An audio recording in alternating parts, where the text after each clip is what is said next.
Statements of account That was part one. This is part two. Over 20 minutes, so we're going at 9:40. in the mail with capital letters on it, which means person, corporation, and then you agree to be the corpse. And so as soon as you start making an What's he say? and don't Look. know confused who person with the 14th Amendment. So then people get confused who can't read. And sometimes what I like to do as well, um, let's go to settings because this helps a lot.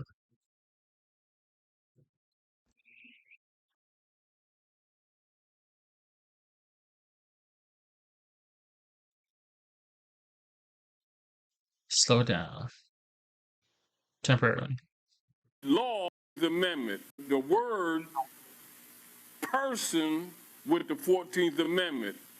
So then people get confused who can't read law.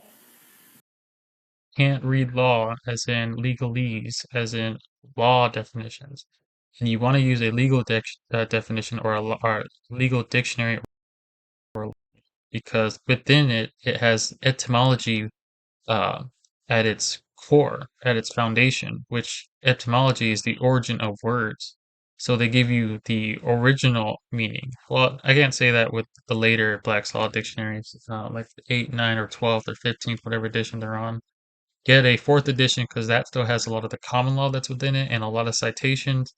I have the fifth edition, used to have the fourth, and I think the sixth is pretty good as well. Seventh, you hear different things.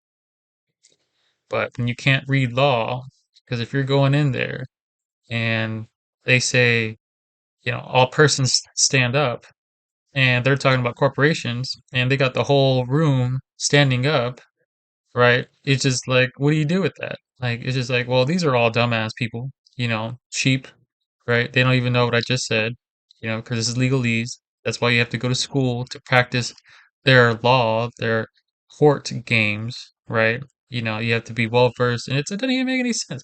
How are you going to write laws and enforce laws that the average person is not literate to interpret or understand them? At its foundation, it's flawed, right? Which is where common law actually comes into play, which is why it's actually the foundation. The that trumps everything else. Well, it doesn't trump, but it's complicated, and I still need to educate myself so before I speak too much. They see this a person and don't know a corporation's a person's too. And so they send them statements of account in the mail with capital letters on it, which means Statements of accounts, not bills. person, corporation, and then you agree to be the corpse. And so as soon as you start making an argument, you're already dead in the view of the law. And because you accept it as a bill, which it isn't, you're obligated to pay. You get that? You know what I'm saying? Like this is where it really scratches your head. Like don't take it, right? Like that makes perfect sense, right? They send you a statement of account, not a bill, right? Just a statement of charges to a person, to an individual that isn't you, right? It's the legal uh, character, if you will, the legal personality, and they're asking that legal personality to pay, but giving it to you so that way you can jump into its place because they need to speak to a live human being and have someone pay, which they can do. That gets a little bit deeper into it. When you talk about the social security number and all that crap. Um, but they get you to take in place and your assumptions, which is where default, when you default someone or when someone gives you some court paperwork and you have 30 days to respond, no response puts you in default and you agree to all the terms that was in that original that original notice, right? Because if you don't deny the facts, then the facts is what remains truth on the record. So if they are sending you a statement of account and you just let it go and you don't rebut it or you don't deny it or you don't correct it or say that it's an error, right? Your non-response is acceptance, is acquiescence to the said charges. And then now there's a legal foundation in which they can seek those damages or that contribution or that compensation from you, that those legal fiat notes from you.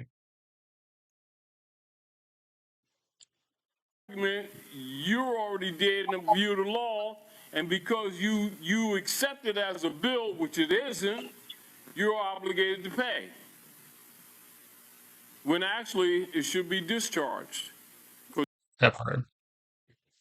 That goes into a whole other subject about since 1940 when they removed 1933 when they removed all the gold and the gold standard and all that.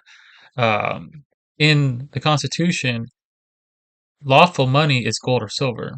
Since they took all the gold and silver away, there is no more existence of money, just currency, just fiat, just IOUs, promissory notes, promises to pay at a future date, right? And since you that which means you can't pay, because in order to pay, you need lawful money, gold or silver.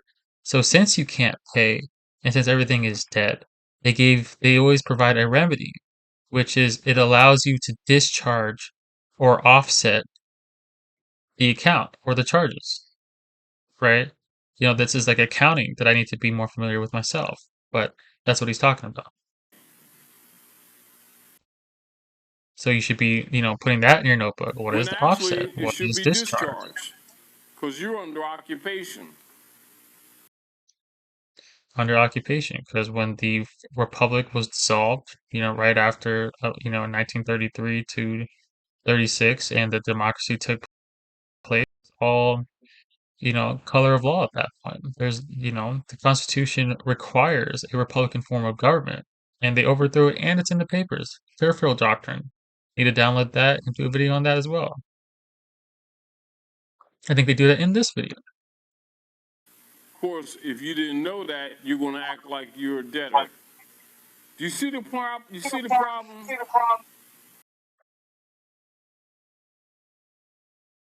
So I'm gonna take it back to normal speed here, but I recommend you play with that setting. That is very handy.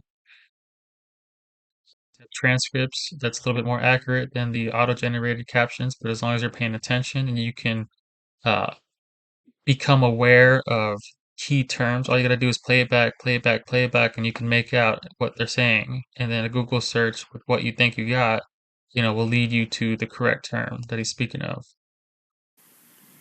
Clearfield Doctrine. Go ahead. Yep, Well, told I you. got a question. Go ahead. See right there. So, Clearfield Doctor? No, Clearfield Doctrine. so the corporations have been given the rights of people. 14th Amendment. In other words, when they did the spurious 14th Amendment, which was actually set up by field marshals, this was a disguise. See, because when you go into, like why people are familiar when you talk about 40 acres and the mule. If you ask them to set some substance around it, informationally, most of them couldn't tell you. That racist white man is mule. I want my mule. I want my 40 acres. Ask them the substance around it, they can't tell you, which makes them incompetent. Now we're dealing with the 3630 parallel. We're dealing with Look that up. I need to look that up. 3630 parallel. they would have to give us repatriate the people on the land between the Rockies. Repatriate, not paid rate the people. Repatriate the people. And the Allegheny Mountains, and repatriate the people on the land between the Rockies and the Allegheny Mountains, and they recognize that they would have given most of the land back. So they bumped off Lincoln, covered that up, etc., created the 14th Amendment, and created the artificial corpse person. Then they needed some nigger marching preachers to convince you to be people of color, which means artificial persons, and make you think it means Afrocentricity. And you agreed to be 14th Amendment persons, which is listed as called U.S. citizen. So what do you say about the people who try to? That's deep. And needed some nigger marching preachers to convince you to be people of color, which means artificial persons, and make you think it means Afrocentricity, and you agreed to be 14th Amendment persons, which is listed as called U.S. citizen.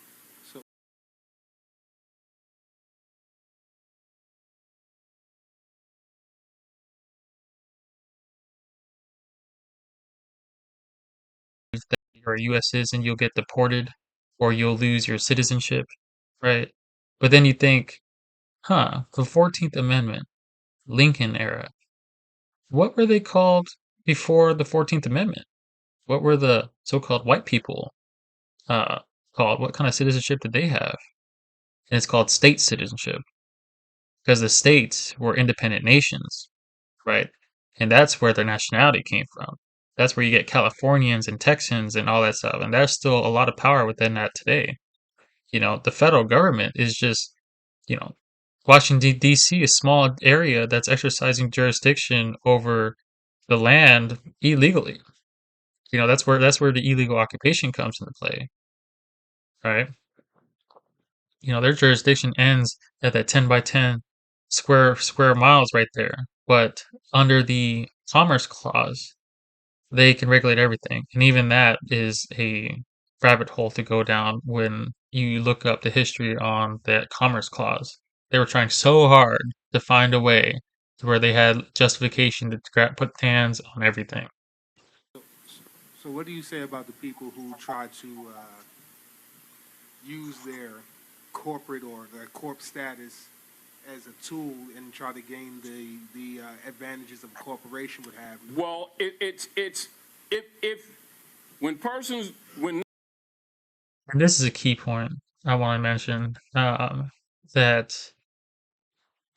uh, where that whole sovereign citizen terminology, because what he just asked is, what about the people who try to take advantage of using this corporate entity, corporate privileges or whatever? But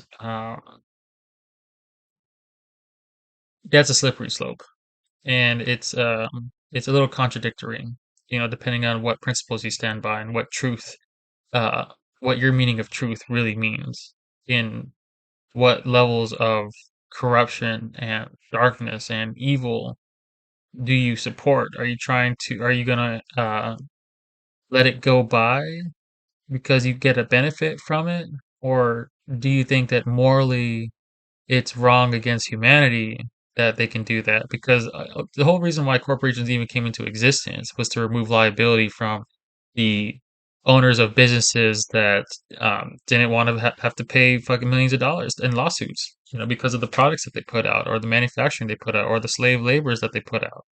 That's the whole origin of where corporations even came into existence, was to remove liability. And that's why you got LLCs, limited liability company, right? That's when the trusts come out. It's all the same thing for that reason. And why, that's responsibility. Liability is responsibility. So to remove liability is to remove anyone's responsibility in taking ownership of their actions and their deeds and their words and everything.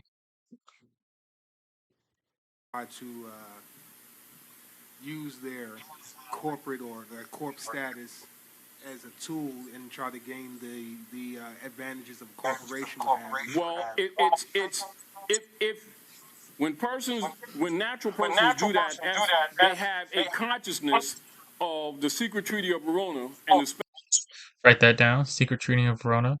Spanish Inquisition, which is the real political background that's operating in the world, and particularly in North America. And so they're reclaiming the estate or the access to the estate, although they didn't. Reclaiming the estate or the access to the estate. Reclaiming the estate, which is your estate, which is your ancestor, or the access to that estate, which is, I think he's meaning, the Social Security trust that's created. Uh, maybe that's what he's alluding to, or it might be something completely different. You know, don't take my word for it. Created to have some cognate control over it. That's what that's about. That's where, basically, since they created the legal fiction, the all caps name, because you went in there with a live birth certificate, and they gave you a registered birth name on the top of it in all capital letters. They created this trust, this life insurance account for you, a social security account, and that's why you use that. That's your basically it's your account number, and that's why with all legal paperwork, government documents is always asking for that social security number because that's where the money is. That's where the reserves are. That's where the uh, interest is. You're paying into the social security account every month with your paycheck, right? That's just sitting there collecting money that you don't get the accruing interest that it generates, right? And then by the time you do when you are eligible, right when you're about to die to get that social security, they look for every way to not give you what you deserve, right? If you can imagine how much, I mean, what is $100 a month for 60 years into an account, right? And that account is earning interest every time it's put in, right? And of course, they're also putting in their money into that social security account, right? And they're doing this to everyone. So it literally is a account with like billions and billions of dollars that they're using to trade and purchase and trade, you know, because even though they created it, it's created by the existence of you. It's just a trust, security trust. And so usually they will authenticate the birth certificate, which is where the priesthood, the dark priesthood, the people are people trust, that told them separation of church and state, they're agents for Rome. You can go in any poor community, you go before you get 3 blocks that way. And that is part two. This is a 2-hour video, so obviously this is going to be like a 4-hour series based on what I'm talking about. Um, that could benefit others. I'm not saying I know everything. I'm not saying that I have all the facts. This is just my interpretations from what I've researched and what I expose myself to. I highly commend you to do your own fact checking, to do your own research, take everything I say and confirm and, cross reference it, take everything he says, cross reference it, do your own studies and scholarship. If you really want to study, this is how I do it, because I try to, I mean, I would love to sit here and read books all day, but I need to learn how to speed read or something. That's why I like, listening to these lectures and I get the YouTube Pro and I can just put my headphones on and I'll be at work for 8 hours just listening to all these content, even though I don't, um, unless you intend to go back to those same videos you're watching and going back home and committing your full attention to those 2-hour videos and taking notes on them, you would only get fractions because you can only multitask so well, depending on what your job skill is. But still, I feel that when I expose my subconscious to this information, that it still is planting seeds in my mind, so for later extraction of other ideas and concepts, even though it's not complete, which is where my defects are. So, um, yeah, this is part two. And we'll probably do part three and then call it a night.